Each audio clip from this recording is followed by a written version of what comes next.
My name is Dr. Nina Bailey, and I am a nutrition scientist. So I'm particularly interested in the mechanisms by which food components influence health and disease. And tonight I'm going to be talking to you about how you can help manage depression and the symptoms related to depression through diet. So making some modifications to your diet.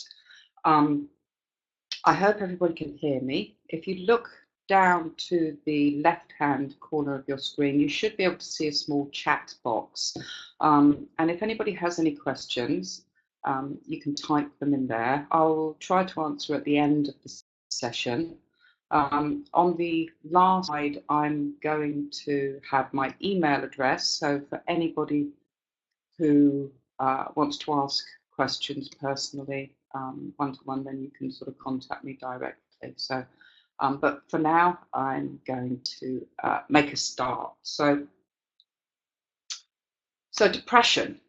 So one thing that I find quite puzzling, given the how common depression actually is. When I'm talking about depression, I'm also sort of talking about mental health issues as a whole. So anything from anxiety to clinical depression to post-traumatic stress disorder, bipolar, schizophrenia, and so on.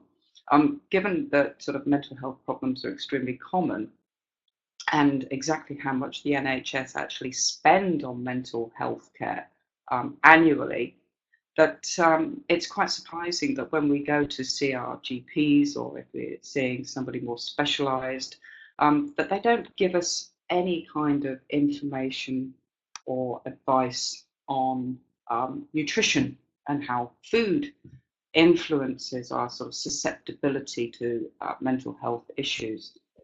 And this is important because we know that food directly influences both brain function and mood. And if you're living with depression, the symptoms themselves can have a significant impact on the way we see food. So it impacts on our appetite and our eating habits.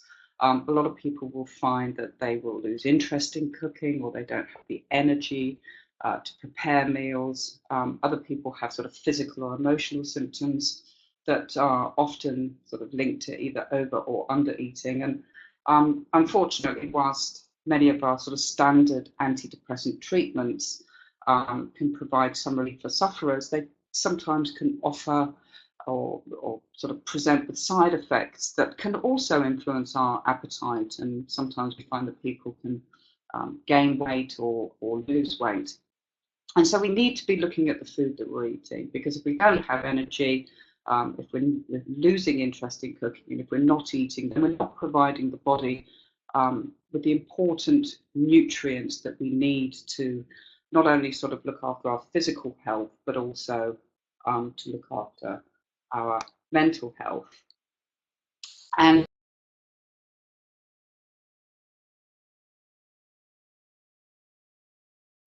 so the first question I really want to address is, does depression in the first place?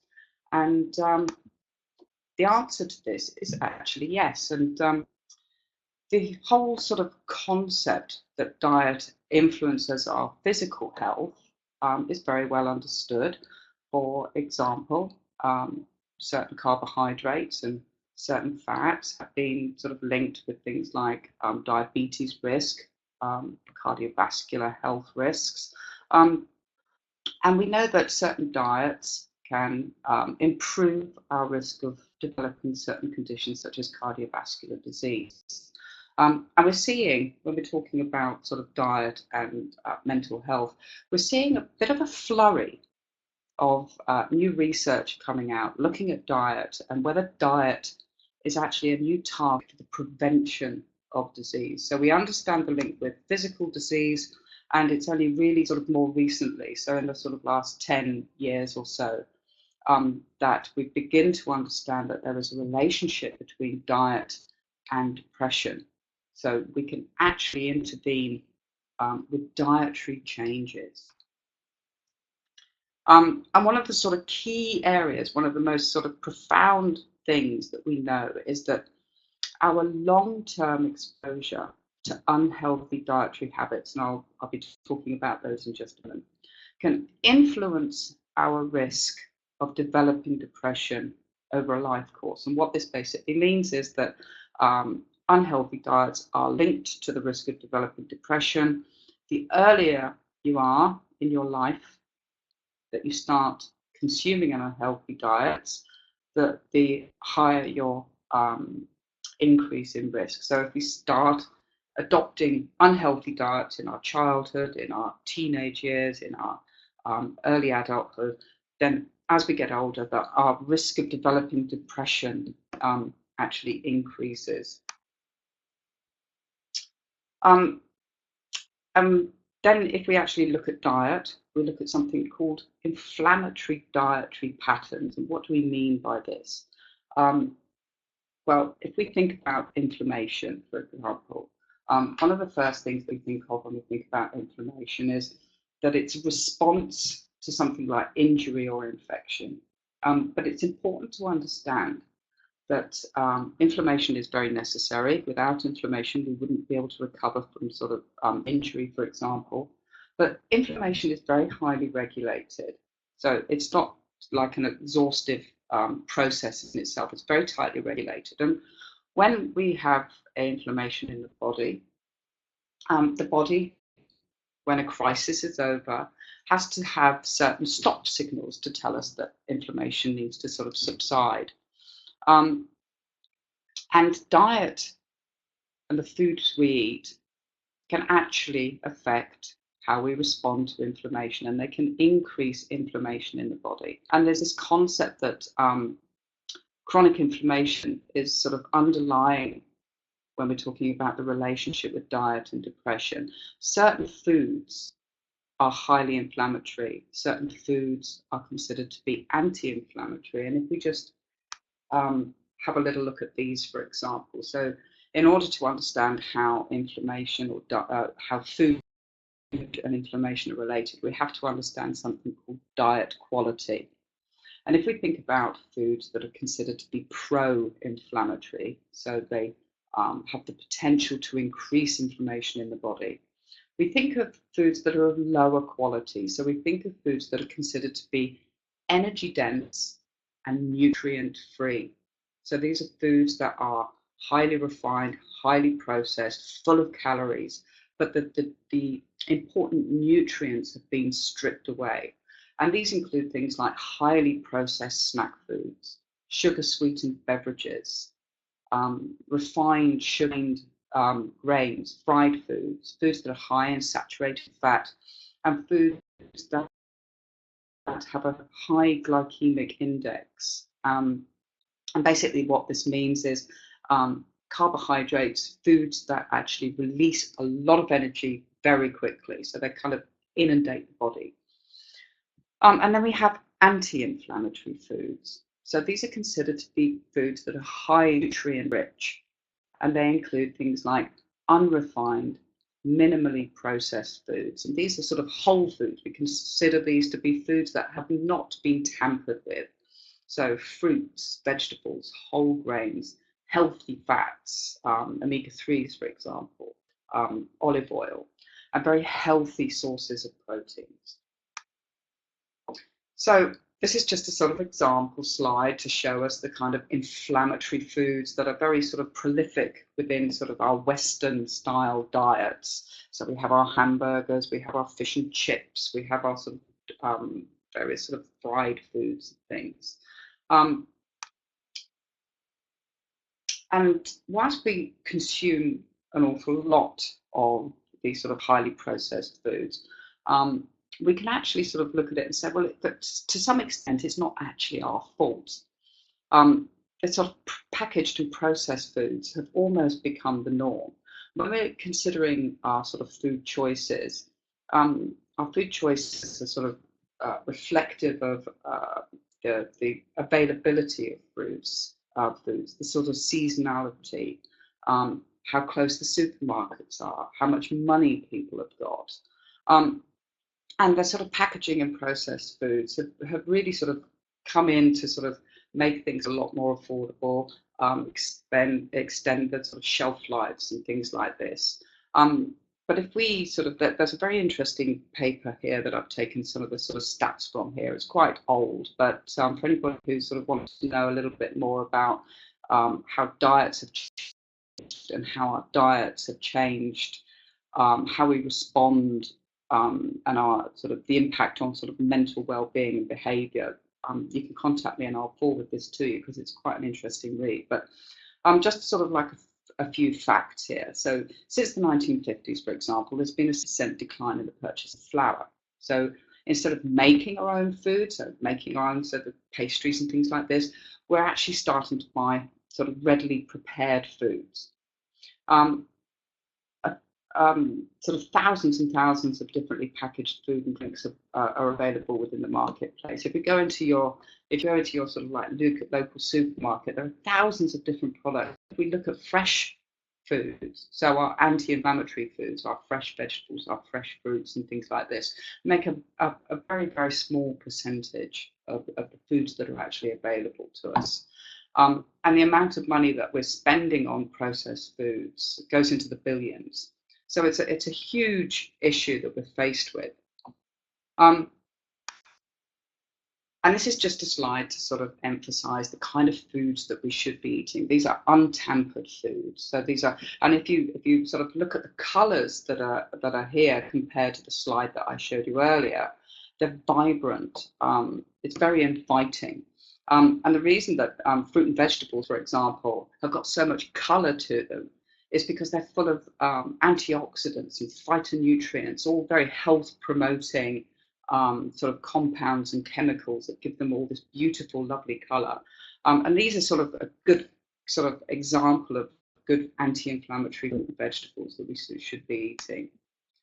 And then we have to consider things like our healthy proteins, our healthy fats.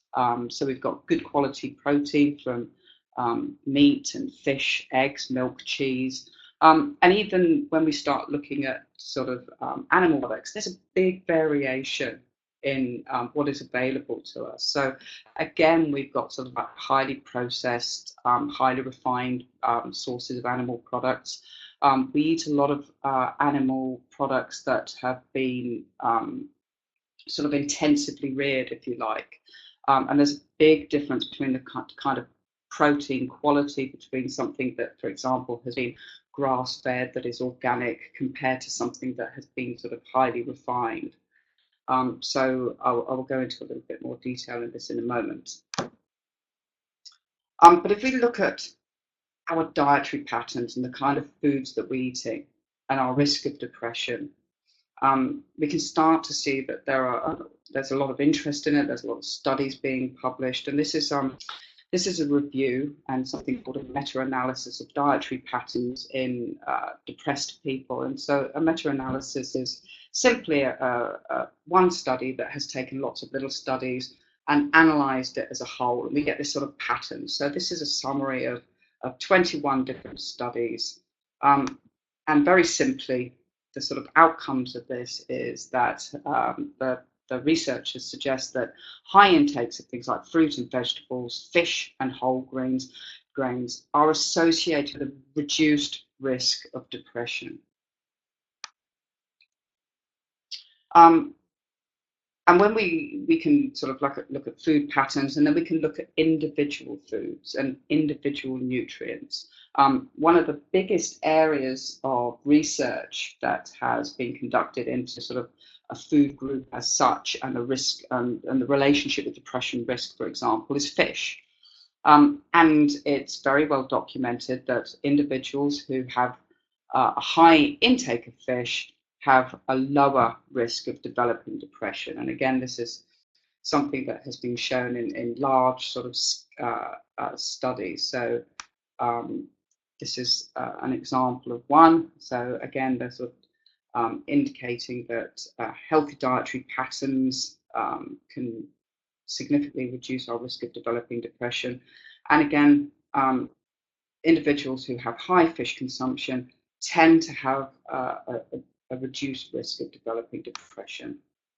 And this is a slide basically showing a study that was performed, or epidemiological study from 1998, so it's quite old, but it shows that those countries that have high intake of fish and fish marine products, such as Japan, have the lowest rates of clinical depression, whereas countries that don't eat an awful lot of fish, such as Canada and New Zealand, Germany, have the highest risk of developing depression. So there is a lot of evidence there.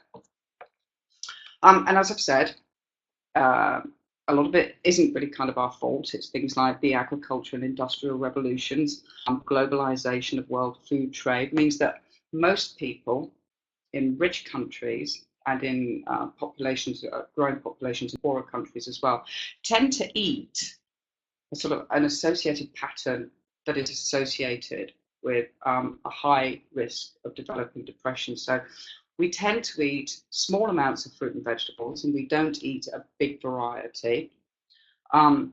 We don't eat a lot of whole grains. Our carbohydrates, the carbohydrates that we're eating, are mostly from refined products such as sugars, white flour, and around about 90% of the calories that we eat from cereals are actually coming from wheat.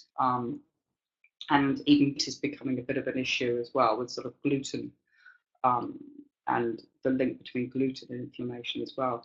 And another key point is that we eat very little oily fish, but large quantities intensively produced meat and meat products and dairy products. So we don't eat a lot of oily fish in the UK. Our sort of government recommendations state that we should be eating a couple of portions of fish weekly. One of them should be oily, and we are well under consuming. So when we're looking at things like sort of heart healthy and brain healthy omega-3s, we're not getting those in our diet nearly enough. So let's move on and just talk about how food actually affects our mood. And if we look at the food that we eat, we can separate it into 4 different areas. So when we eat food, it's digested and it's broken down into carbohydrates, broken down into proteins, fats, and micronutrients. And then those individual food groups are then broken down again. So in carbohydrate, we have things like simple and complex sugars, proteins broken down into amino acids, fats are broken down into fatty acids, and our micronutrients are broken down into vitamins and minerals. And these all play individual roles in regulating our sort of physiological health, and also our mental health. So they have individual roles, but they also sort of work together as a team as well. So if we look at the impact of these different food groups on brain structure and function, for example, our brains are made predominantly of fat. So we have our fatty acids that make up our brain. If we are not eating the correct type of fats, then our brain structure and function is going to be compromised. So within our brains, we have a lot of omega-3 fatty acids, for example. And then within our brains, our amino acids form pools within the body, and from those pools, we then make our chemical messengers called neurotransmitters. And then our vitamins and minerals act as cofactors. They're required to make to convert fatty acids. They're required to convert amino acids. We need complex and simple sugars to provide the energy for our brain to function. So they're all kind of acting together as a team to keep our brain structure nicely synchronized and to keep brain function optimal. And we need to make our chemical messengers called neurotransmitters, and these things like serotonin and dopamine and acetylcholine and things like that are involved in things like memory and concentration, appetite regulation, mood, sleep, sexual function, and so on. So all of these components of our food are all working individually, but also working together as a team to keep our brain structure and function working optimally. And so we can start to look at how food impacts on sort of brain function and mood as such. So we can look at food in two different ways. So we've got our whole food. So if we look at our chicken, for example, it's providing us with good quality protein. It's providing us with good quality fat. It's got vitamins and minerals in there. And if we eat this as it is, then we're getting all these nutrients. But if we convert our chicken into sort of chicken nuggets, if we take our pork chops or our pork products and we convert those into sausages, for example, then we're changing the composition. And what we're finding is that we're taking a lot of the nutrients out. So the sausages and the chicken nuggets, for example, are going to be sort of highly processed. And we strip away a lot of the nutrients, we change the composition of the fats and the proteins, and we don't get the same sort of brain healthy nutrients that we need that we would get if we were sort of eating whole food. And I said earlier in one of my slides about sort of the importance of eating whole foods and eating healthily from a very early age. And yet I know sort of so many parents who will sit down and have a relatively healthy meal themselves, but they'll give their children the sort of chicken nuggets and the sausages.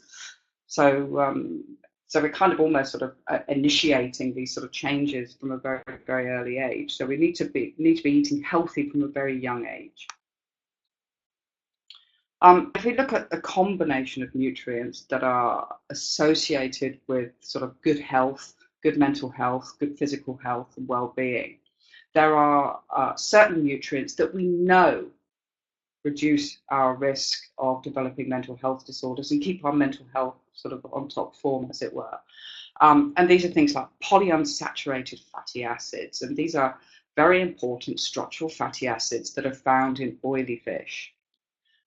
Then we look at things like quality animal protein. So these are animals that have been organically raised, naturally fed on grass. And then we have minerals such as zinc that are found in sort of meat and milk and whole grains. We have magnesium and iron and so on. And we have vitamins. And they all play a role together, making sure that our mental health is on top form.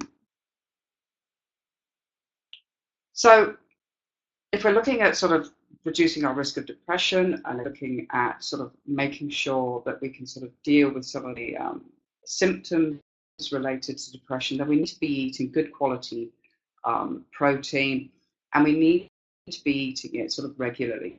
We need to incorporate it into our diet several times a day. We need to be filling our sort of amino acid pools so that these can then be taken and provide the building blocks for the production of neurotransmitters. And if we combine protein with good quality carbohydrates,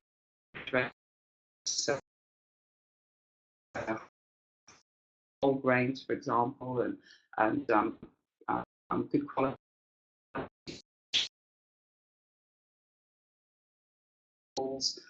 this can sort of slow down the absorption of sugars and carbohydrates,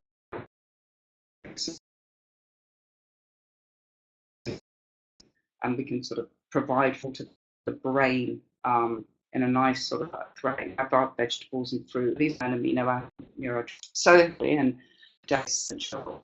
And this basically means that it has to be consumed in the diet. We can't make tryptophan ourselves, so we have to consume it through sort of meat products and protein products. High tryptophan foods include things like nuts and seeds, meat, chicken, and so on.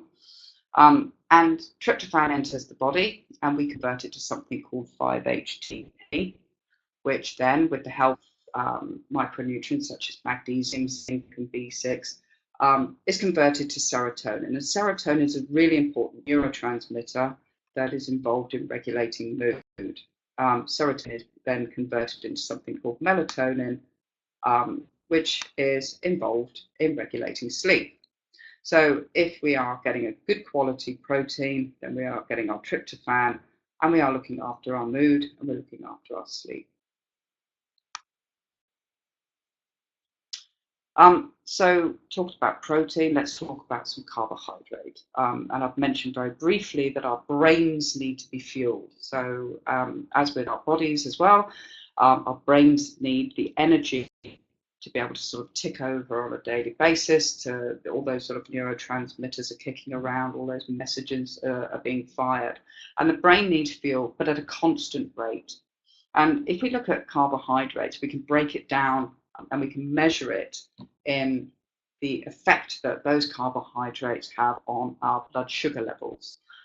Carbohydrates, they're broken down very quickly during digestion, release their energy as glucose, as sugar, very rapidly into the bloodstream, and they tend to have something called a high glycemic index, or GL. Whereas carbohydrates that are broken down more slowly release their glucose more gradually into the bloodstream. Carbohydrates that are broken down very quickly are things like refined sugars. And this is part of the issue, is that we consume an awful lot of sugary, a lot of hidden sugars, and sugar is inflammatory. The more processed and the more refined the carbohydrate that we put into our body is, the faster it breaks down, the bigger the sugar rush, and the more inflammatory it's actually going to be. Okay, and this is why things like refined flours and sugars and sugar syrups that are added into foods pose such a risk for our systems. And it's poor regulation of sugar or glucose and insulin, which is the hormone that is produced by the pancreas that is involved in regulating sugar. It's actually what we consider to be like a breeding ground for inflammation in the body. If we have high levels of inflammation, we produce products called cytokines. And we also produce sort of inflammatory hormones called cortisol. Cortisol is a main stress hormone produced in the body.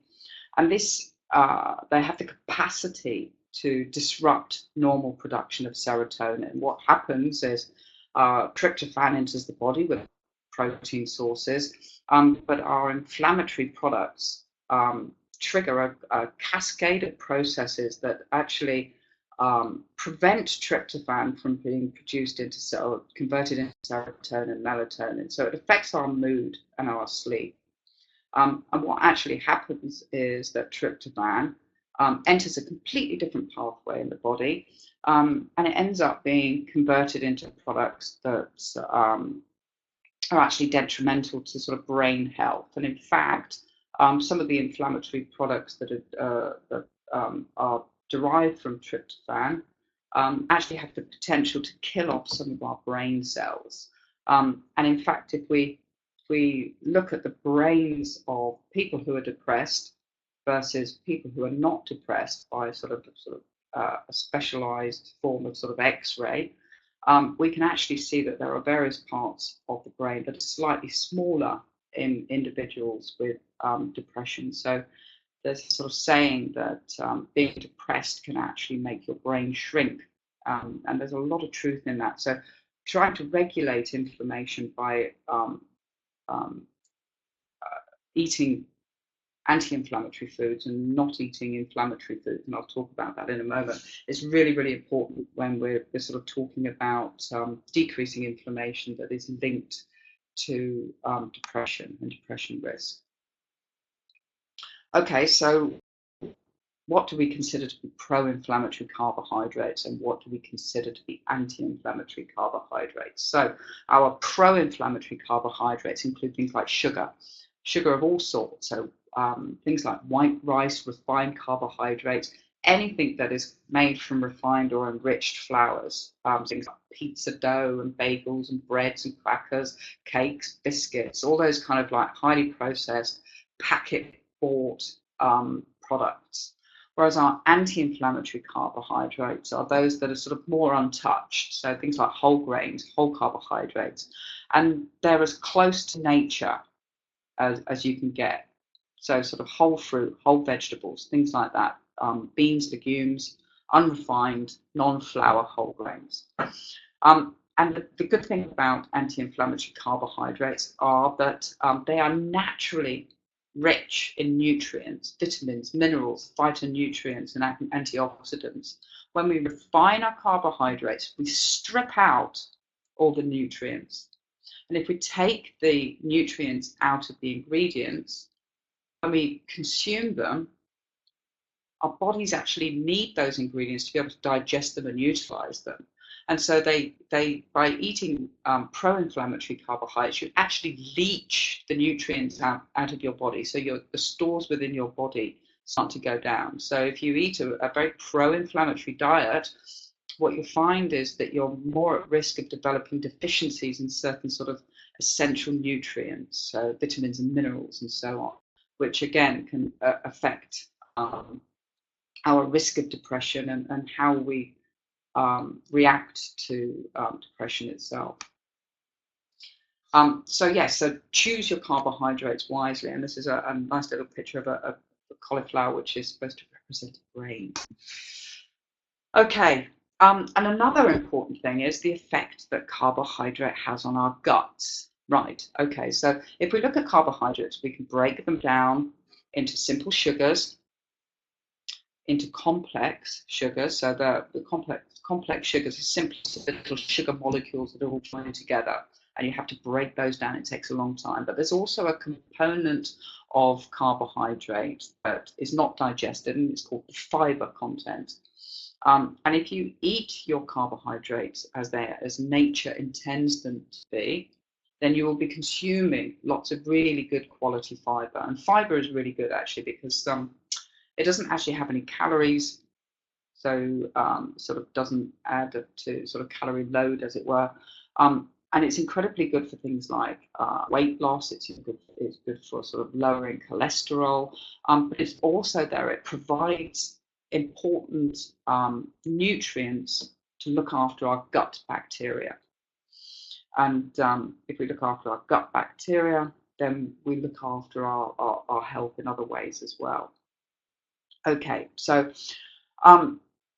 if we want to look after our gut bacteria, we need to eat things like fermented vegetables as well. So these provide things like prebiotics. This is food that is needed to feed our good bacteria.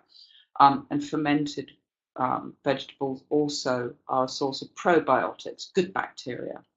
And our guts play a really important role in sort of modulating depression. Because the gut is actually, it's almost considered to be our second brain. And I was talking about serotonin, our feel-good antidepressant hormone. We actually produce serotonin in our gut as well as our brain. And in fact, we actually produce more serotonin in our gut than we do actually in our brain. And there's a very strong relationship between gut function and brain function as well. And individuals who suffer from depression tend to have what we call dysbiosis. So they have a very a certain pattern of sort of bad bacteria within their guts. So actually treating with probiotics can be quite helpful for individuals who do suffer from depression. Okay, so let's talk about fat, and this is really important when we consider that about 60% of our brain is actually comprised of fat. And the fats within our brains are predominantly what we call omega-6 and omega-3 fats.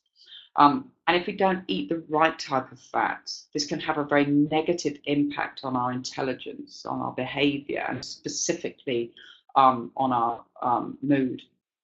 And lots of studies have shown that people who don't have enough omega-3 in their diets have a much higher risk of developing depression.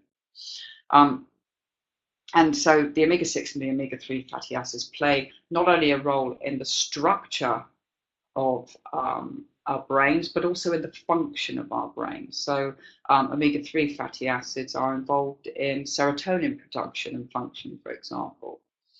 If we don't get enough omega-3s in early years or in sort of fetal development, for example, this can increase our risk of developing things like developmental disorders such as ADHD, attention deficit hyperactivity disorder. we know that deficiencies in omega-3 increase our risk of developing depression, bipolar disorder, schizophrenia. And you probably hear a lot in the media about how omega-3 and eating fish and taking fish oils can reduce our risk of developing dementia. So getting good quality fats into our diet is really important, and avoiding detrimental fats as well. So what do we consider to be good fats and what do we consider to be not so good fats? Okay, so the good fats, things like coconut oil, olive oil, rapeseed oil. Olive oil and rapeseed oil are both rich in omega-9 fatty acids as well. Butter, always butter and not margarine. And if you are choosing butter that has come from animals that have been naturally fed, the butter will be much better for you nutritionally than sort of standard butter. So if we're talking about the impact that various nutrients have on our bodies, then we can sort of go back one and look at the impact on diets on the animals that we then eat. And the sort of industrialization and the sort of factory farming, for example, we've started seeing this pattern of feeding our animals on diets that are almost alien to them, so that the nutrition that is within the food that we are deriving from animals, so dairy and milk and meat, is all dependent on the type of diet that those animals are fed on. So we need to be ensuring that we're eating good quality animal products if we are eating animal products. Flaxseed oil is a really good source of omega-3 fatty acids, but I should really emphasize here that it's rich in what we call short chain fatty acids. So the omega-3 found in flaxseed oil don't quite have the same health benefits as the omega-3s that are found in fish oils, for example. So fish oils are very high in fats called EPA and DHA, and it's EPA and DHA that are found predominantly within our brains that have a major role in how we respond to sort of depression and things like that. So we need to be avoiding things like margarine, sunflower oil, canola oil, vegetable oil. These are all oils that are rich in omega-6 fatty acids. And the reason that we need to be avoiding too much omega-6 fatty acids is the impact that what we call the omega-6 to omega-3 ratio has on our health. Now, omega-6 and omega-3 are both considered to be essential fats, so we need to consume them in our diets. And they have a very profound effect on our health. They regulate things like cardiovascular function. They regulate immune function. They regulate inflammatory processes. They're involved in cell membrane integrity. So omega-6 and omega-3 fatty acids, they make up our cell membranes, and they have a lot of different functions within the body. And if we look at this sort of diagram here, we can see that our hunter-gatherer ancestors survived on a very balanced ratio of omega-6 to omega-3. So for every sort of 1 gram of omega-6, if you like, they would consume about 1 gram of omega-3 and so on. And then sort of we get to agriculture, and then we get to industrialization, and we see this impact that it has. So we start consuming an awful lot of vegetable oils that we weren't consuming before. And our omega-6 intake increases, and our omega-3 intake decreases. So we get this huge variation. So this ratio is really high now. And the importance of this is that within the body, and this is sort of very simply put, the omega-6 fatty acids are considered to be what we call pro-inflammatory, and the omega-3 fatty acids are considered to be anti-inflammatory. So if we've got a good balance of the two together, which is how our sort of hunter-gatherer ancestors sort of survived, we had a good sort of balance between pro-inflammatory and anti-inflammatory. But our Western diets, so our highly processed, highly refined diets, are really heavy in omega-6 through sort of the addition of omega-6 into the diet. And our omega-3 intakes of things like oily fish and marine products and foods like that, we don't consume nearly as much. So our sort of ratio has changed quite dramatically. And the impact of this is that we are seeing an increase in inflammation, and we are seeing an increase in inflammatory related disorders. So anything through some sort of increased risk of cardiovascular disease, diabetes, metabolic syndrome, dementia, and mental health conditions as well. And this is all related again to omega-6 and omega-3 as well as other nutrients. And so if somebody was to say to me, well, what's the one thing that I should really change about my diet? I would say increase your intake of marine products. So fish, shellfish, seaweeds, that kind of thing. Marine products offer probably one of the best unique nutritional packages that I can think of.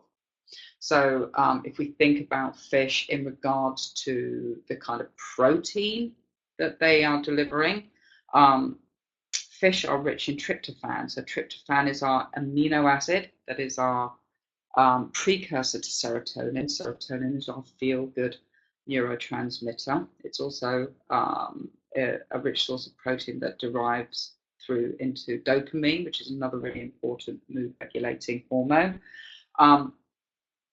Fish is also a rich source of essential micronutrients, things like selenium, B vitamins, magnesium, zinc, that are all involved in neurotransmitters and methylation. These are all processes that go on in the brain that keep our brain sort of ticking over and firing. And especially fish and marine products are one of the major sources of EPA and DHA. These are our heart healthy, brain healthy omega-3 fatty acids.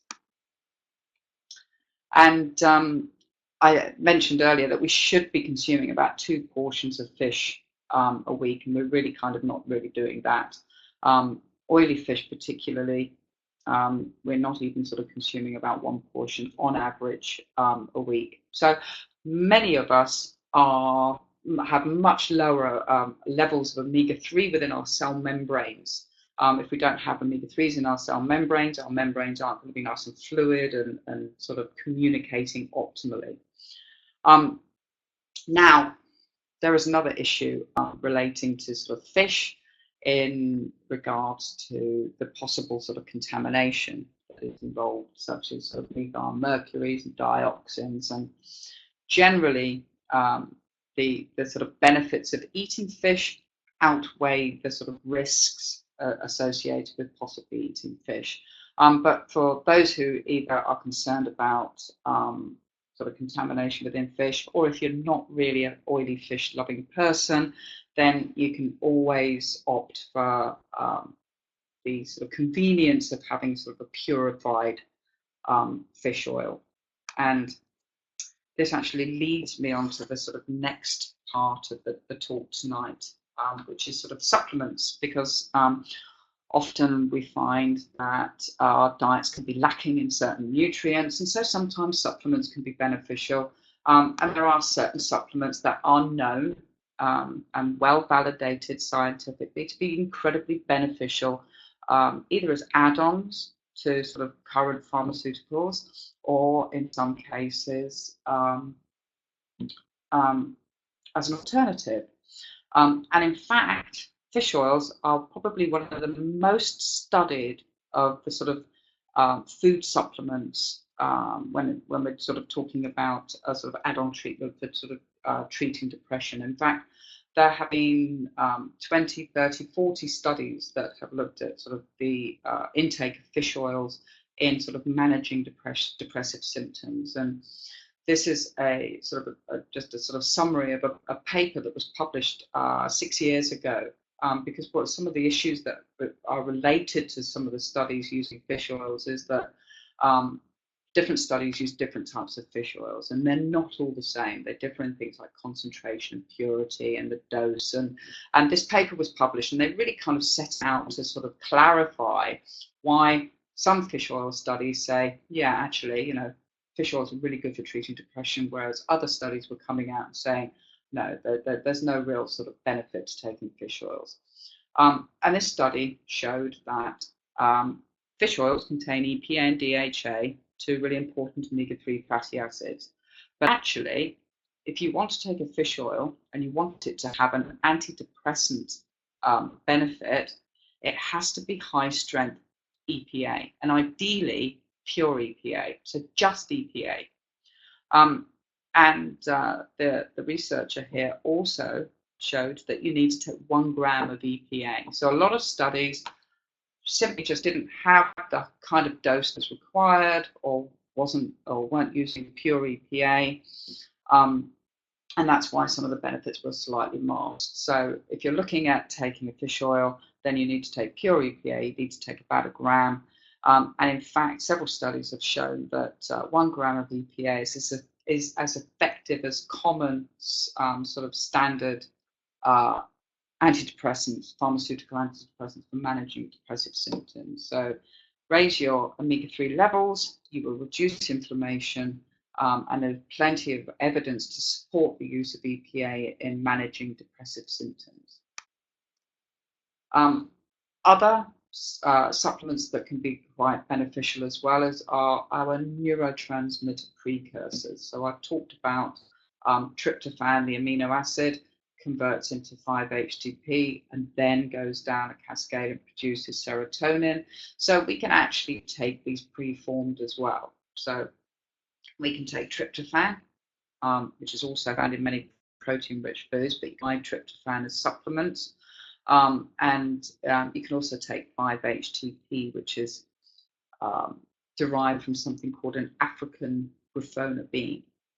Now, the only downside of taking tryptophan and 5-HTP is they're kind of advised not to take alongside a lot of standard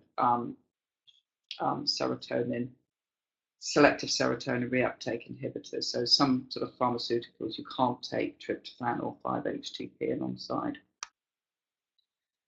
Another really useful supplement that has been shown to be beneficial in treating depression is something called SAMe.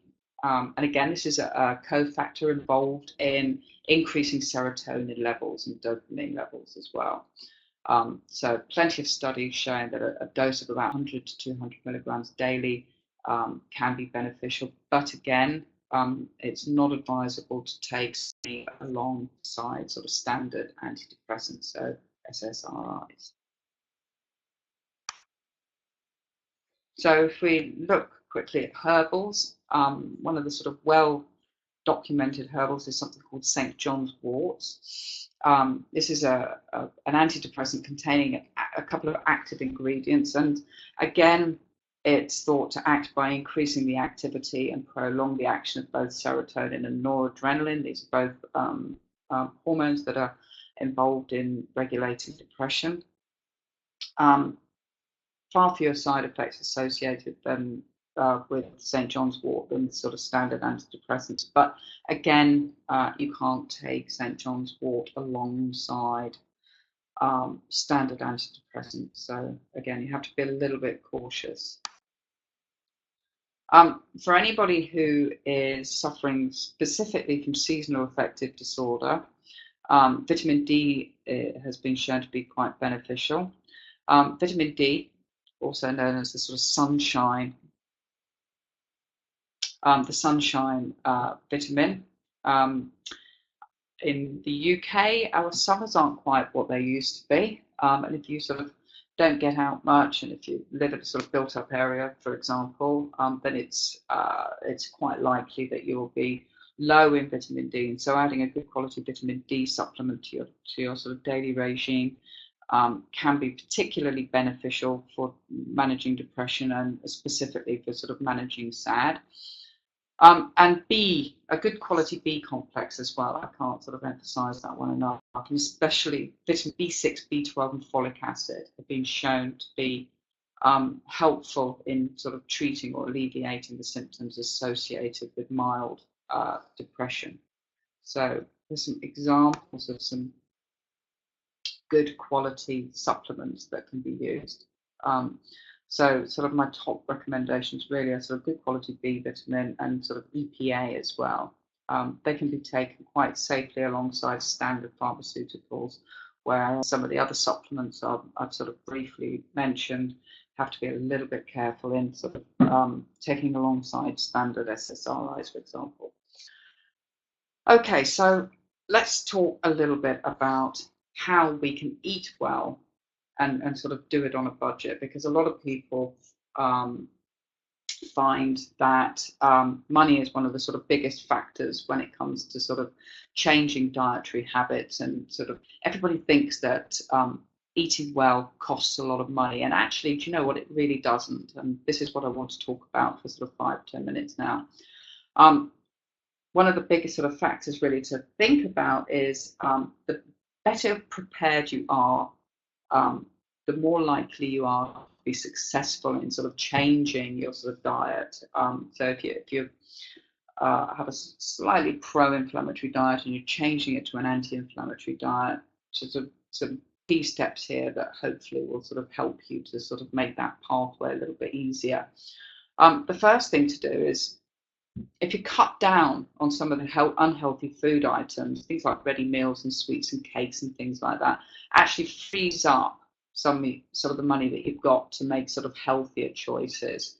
And the thing with a lot of the food that we actually sort of consume is, if you're eating unhealthy food, they offer very little nutritional benefit. And so they can actually exacerbate the feelings of depression. So it's not just about sort of eating to feel full. It's the individual ingredients in the food that we eat plays a really important role in sort of modifying sort of depression symptoms. So we need to be feeding our bodies and feeding our minds rather than sort of just feeding our tummies and sort of feeling full. And it's been known for a long time that the individual ingredients, the individual components of our foods can either make you ill or can make you well. So it's making the correct food choices is really, really important. Okay, so I've said get organized. Okay, so one of the key things is meal planning. So if you're anything like me, if you go to the supermarket and you're hungry, you will spend more and you will make the wrong choices. So when you go shopping, write a list, buy only what you need. And this can kind of keep us away from those sort of impulse purchases that we make. Supermarkets are very clever at making us spend more than we want. And this also helps to sort of go down the sort of promotions, which are the sort of buy one get one frees are quite often sort of targeted to the sort of not so healthy foods, and they kind of encourage you to spend more than you really sort of need to or want to. Another good idea is, if you're shopping with a friend or if you buy online, you can afford to sort of take advantage of some of the sort of healthier buy one get one free offers. So it's a way of sort of managing sort of the funds that you've got to be able to sort of buy food and eat well. When we're talking about sort of fruit and vegetables, nutrient content of fruit and vegetables begins to diminish as soon as it's picked. So you should really try to only buy the quantities you need for the next sort of few days and few meals. If you're there's sort of fresh fruit and vegetables aren't particularly available to you, you can buy frozen fruit and vegetables as well. They tend to have a much better nutrition value than buying fresh quite often. They're frozen within a very short time of being harvested. Sitting in the freezer, you can just take out what you need when you need it, so it's a lot more sort of affordable. A lot of the fresh vegetables that we see in our supermarkets quite often have been transported thousands of miles, so they're not quite often as fresh as they really should be. So getting seasonal is always sort of the best option, and trying to go for sort of locally sourced as well. Sort of local markets, greengrocers often offer really good value for money, and they are much more likely to sell sort of locally sourced produce as well, so it'll be fresher, more nutritious. The other option is you can grow your own veg. You don't need to have a really big garden to be able to grow vegetables as well. You can do it in pots, in just sort of, in sort of outside areas and things for that. And foraging. August and September is a wonderful couple of months because there is so much stuff out there. There's sort of apples and blackberries. There's a big fig tree just outside of the building where I work, actually, and sort of, so that there are sort of bits and pieces that you can sort of get as well. That's nice and sort of healthy and nutritious and rich.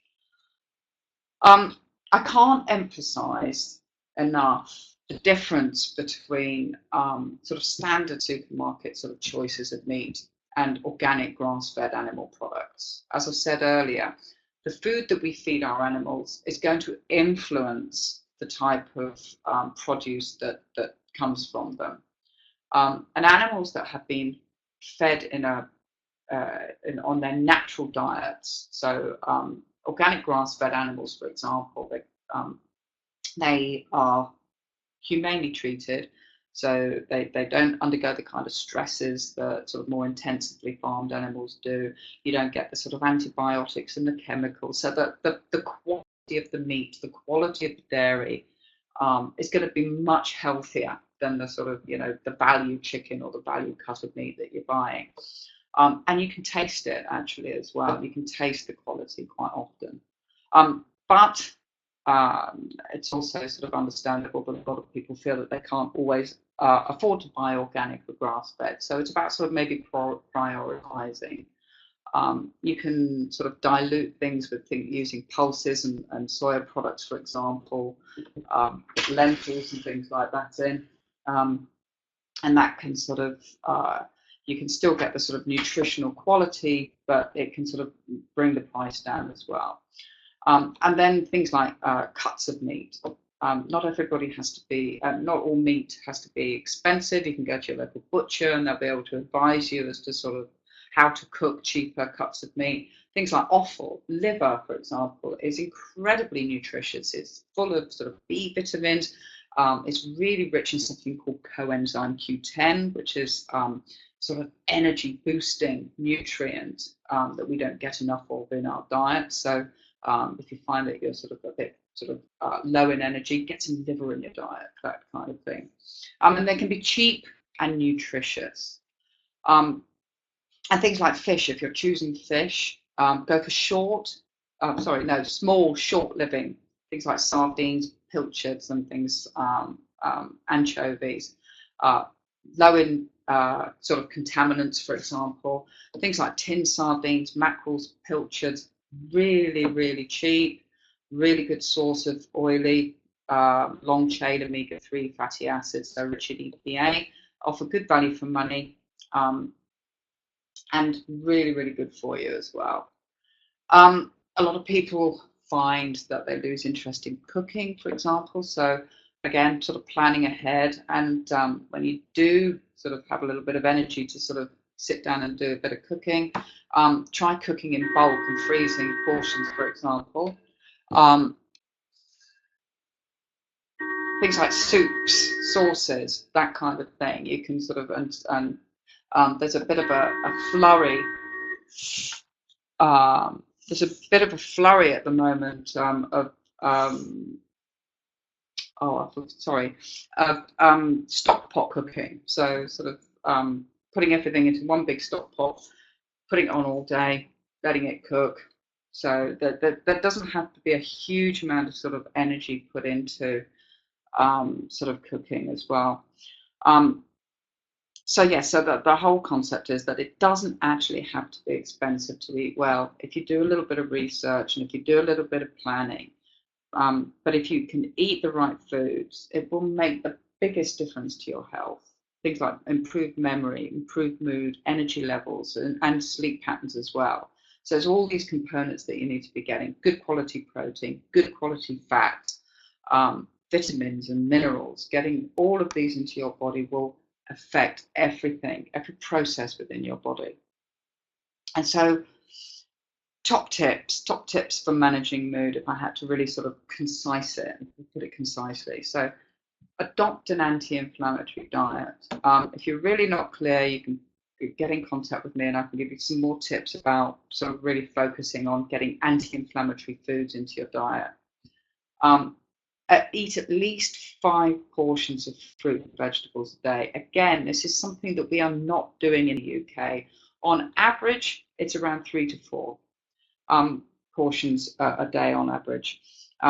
You should concentrate 4 portions of vegetables and 1 portion of fruit. And the reason for that is that fruit, whilst it's very delicious and healthy, it's also very rich in sort of sugars such as fructose. So again, not as healthy as vegetables, which have a lot more sort of complex carbohydrates and fiber in them. So 4 vegetables to 1 fruit.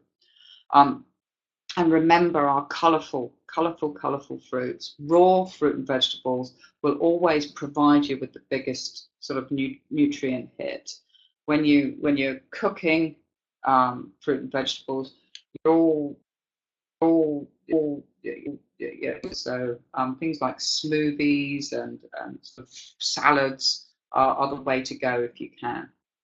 So whole foods, not refined foods. Refined foods are rich in what we call our anti-nutrients. So anti-nutrients are those foods that you're going to put into your body that are going to leach all the sort of vitamins and minerals out of you to be able to cope with digesting and processing all these sort of refined foods.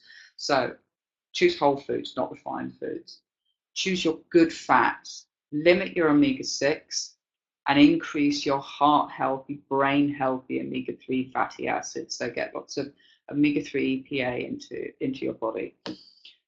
Quality protein. So again, if you can, grass-fed, organic.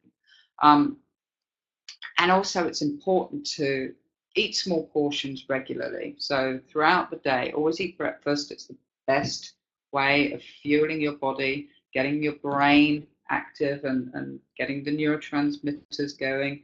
And also, and it's not written here, but keep hydrated. We don't drink enough water. Our brains need to be hydrated to be working optimally.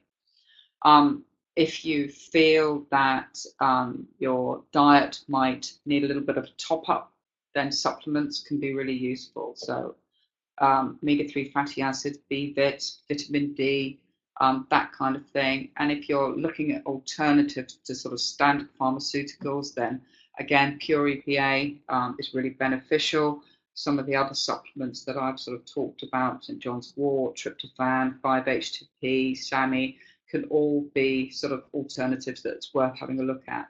Everybody is very different. Everybody responds, or we all respond very differently. So there is no one set supplement sort of regime. There is no one set sort of dietary regime that is going to that everybody can sort of just really adopt. You have to find what suits you.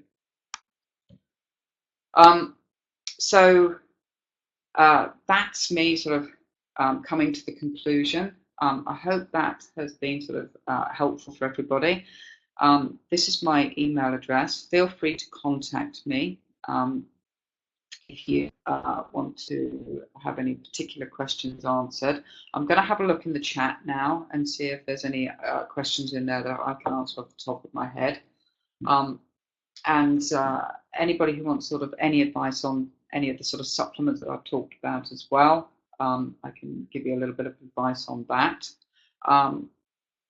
And so I'm just going to have a look back and look at some of the questions that's sort of coming in. Okay, so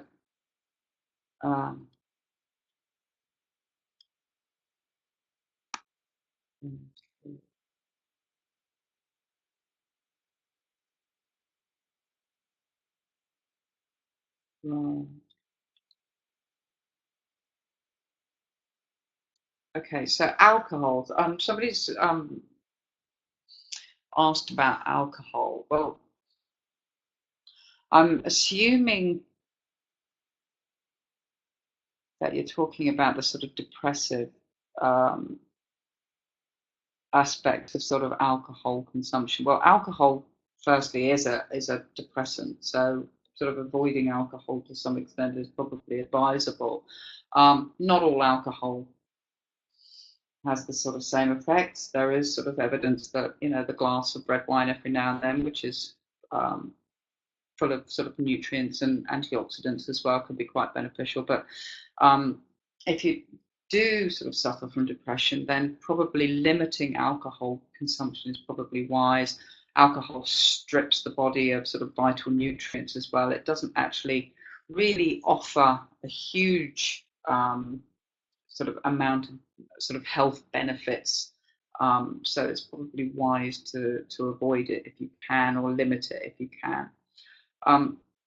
There's another question here. How many Vegeta capsules equals 1 gram? So you would need to take, if you take 4 Vegeta capsules, you get just over 1 gram of EPA. We have a product called Farmipa Restore. If you take 2 capsules of Farmipa Restore, you will get 1 gram of EPA. Okay, so advice specifically for vegetarians.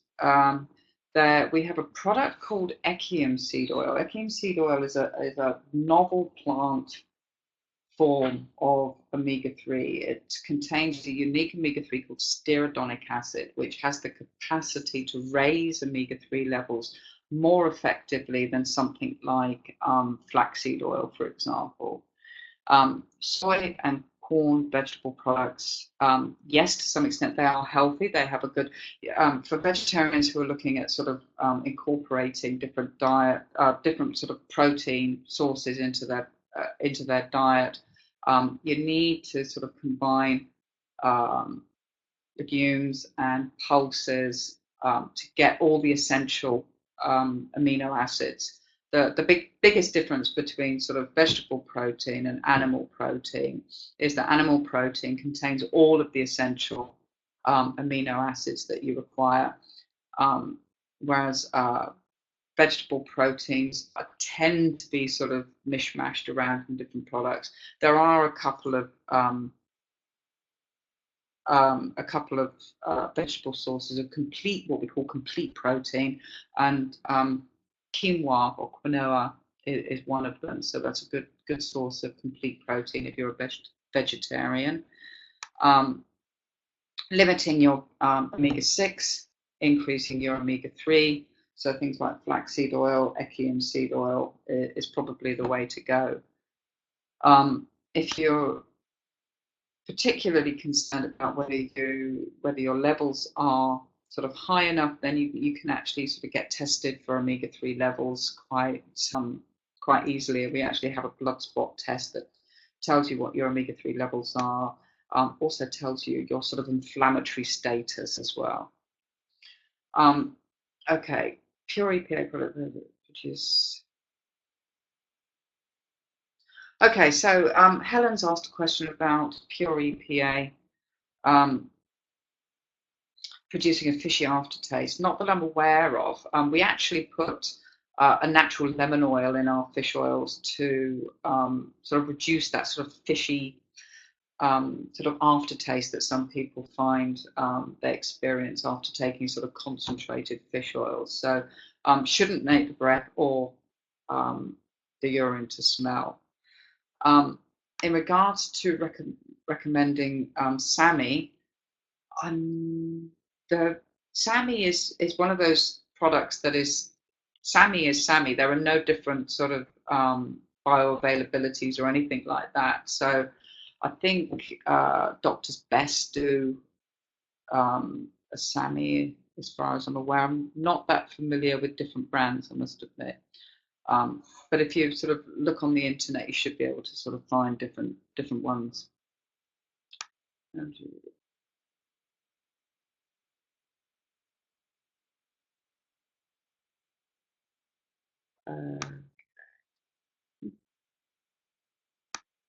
Right. Okay. So, Christine. Hi, Christine. What would you recommend for a 13-year-old teenager suffering from phobia, which can make her faint? Any supplement, and at what dosage? Well, again, I don't know whether your daughter's actually taking any kind of sort of pharmaceutical for the issue, but again, EPA is definitely the way to go. So for a 13-year-old teenager, I would recommend a gram of EPA. So if you look into our product Farmipa Restore, or if you want to drop me a line and go into a little bit more detail, I'd be happy to talk you through that. Thank you for your comments, Daryl. It was a pleasure to be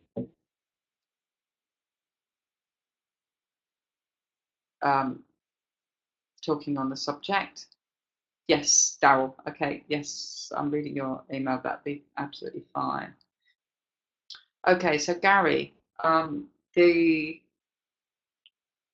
explain the difference between vegetables and Farmipa. Okay, so omega-3 fatty acids are divided into short chain and long chain. So our short chain fatty acids are found in vegetable oils and vegetables and plants, and they're considered to be essential. So we consume our short chain omega-3 fatty acids, and your body then converts them through several enzyme steps into long chain omega-3 fatty acids, so EPA and DHA. Now, short chain fatty acids found in plants don't have the same health benefits as the long chain fatty acids that are found in marine products such as fish and fish oils. And it's specifically long chain fatty acids, EPA, and to some extent DHA, that are involved in sort of all these bodily processes. So you need to be taking in preformed long chain fatty acids to have a sort of physiological benefit, if you like. So if you're vegetarian, then you're relying on lots of short chain fatty acids, and you have to convert them through. Generally, vegetarians have much lower levels of long chain omega-3 fatty acids. Not vegetables, Jeeper. Oh, that's okay, right. The difference between Farmipa and Vajipa is twofold. The concentration of the oil. Vajipa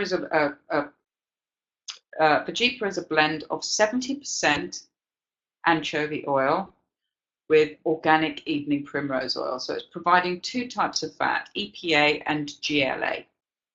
Our Farmipa Farmipa Restore is pure EPA. So you're getting and it's a 90% oil as well. So you're getting a highly concentrated, really high dose in Farmipa. So 2 capsules will deliver 1 gram of pure EPA. And it's also, that product is actually also in a form called re-esterified triglyceride. So it's highly bioavailable. We formulate our products based on science, and as the science evolves, we adapt our products or we bring out new products. And so our Farmipa is the most bioavailable, most concentrated, pure EPA product that you can get. It's pure, concentrated. In fact, we're very proud to be able to say that it's actually being used in a phase 3 sort of clinical intervention trial at the moment. So we're affiliated with several universities, and so our products are very researched, shall we say. So if you want a concentrated oil, then Farmipa Restore Pure EPA is going to deliver a much more sort of effective dose of EPA than Vajipa. So Vajipa is still a very, very good product, very good for sort of general health and that kind of thing. But pure EPA Farmipa is the way to go. Okay, thank you, Gary. Right. Okay, so just want to say a big thank you to everybody for attending my talk tonight. I hope you found it beneficial. So, like I say, my contact email is there. If you want to drop me a line, then please do, and I'll be happy to answer any questions that you may have for me directly. Other than that, please enjoy the rest of your evening, and hopefully you'll attend some more of our iGenus talks. But for now, thank you very much and good night.